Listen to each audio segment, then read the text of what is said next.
बाबुल की दुआएं लेती जा तुझको सुखी। शादी का घर हो और विदाई का वक्त आए तो हर किसी की आंखें भर आती हैं।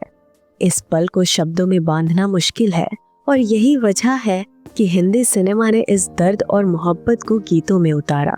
1968 की फिल्म नीलकमल में एक ऐसा ही गीत बना जो आने वाले दशकों तक हर शादी, हर विदाई और हर पिता की धड़कन का हिस्सा बन गया। बाबुल की दुआएं लेती जा तुझे सुखी संसार मिले। संगीतकार रवि की धुन, साहिल लुधियानवी के बोल और मोहम्मद रफी की आवाज, तीनों ने मिलकर ऐसा करिश्मा रचा कि ये गीत आज भी जिंदा है। फिल्म के पर्दे पर ये दृश्य बलराज साहनी और वहीदा रहमान पर फिल्माया गया था। बलराज साहनी ने एक पिता का दर्द और वहीदा रहमान ने एक बेटी की बेबसी इतनी सच्चाई से निभाई कि सिनेमा घरों में बैठे दर्शक रो पड़े। यही दृश्य, यही गीत हर पिता बेटी की कहानी बन गया। लेकिन इस गीत की सबसे बड़ी कहानी कैमरे के सामने नहीं बल्कि माइक के पीछे घटी। जब रफी साहब इस गाने की रिकॉर्डिंग के लिए स्टूडियो पहुंचे तो माहौल बिल्कुल सामान्य था। ऑर्केस्ट्रा बजना शुरू हुआ, सुर सधे और रफी साहब ने अपनी मधुर आवाज में गाना शुरू किया। मगर जैसे जैसे बोल आगे बढ़े, बाबुल की दुआएं लेती जा तुझे सुखी संसार मिले, उनका गला भरने लगा। असली वजह ये थी कि इस गाने की रिकॉर्डिंग से बस एक दिन पहले ही उनकी बेटी की सगाई हुई थी और 2 दिन बाद उसकी शादी होने वाली थी। एक पिता के दिल में जो तूफान उस वक्त उठ रहा था वही उनके सुरों में उतर गया। उन्होंने गाना जारी रखा मगर आवाज में भारीपन आ गया।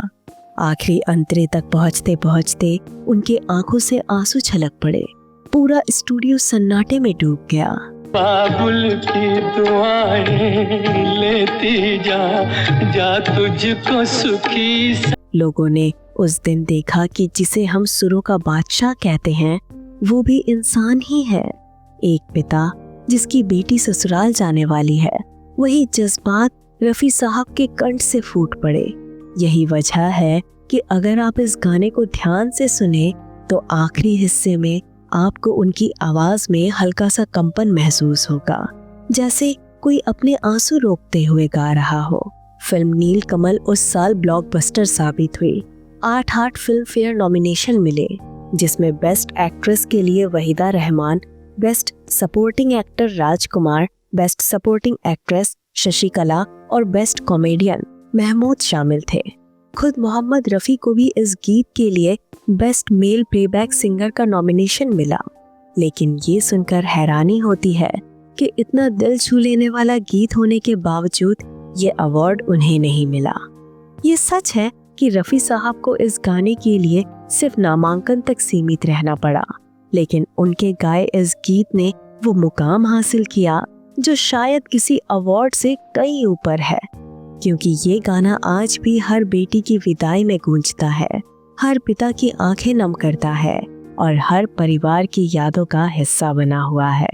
आज सोचकर दिल भर आता है कि इस गीत में सिर्फ एक पिता का किरदार नहीं था, बल्कि खुद मोहम्मद रफी का दिल धड़क रहा था अपनी बेटी के लिए, अपने जज्बातों के लिए। शायद इसी वजह से ये गीत इतना सच्चा, इतना अमर और इतना रूहानी हो गया।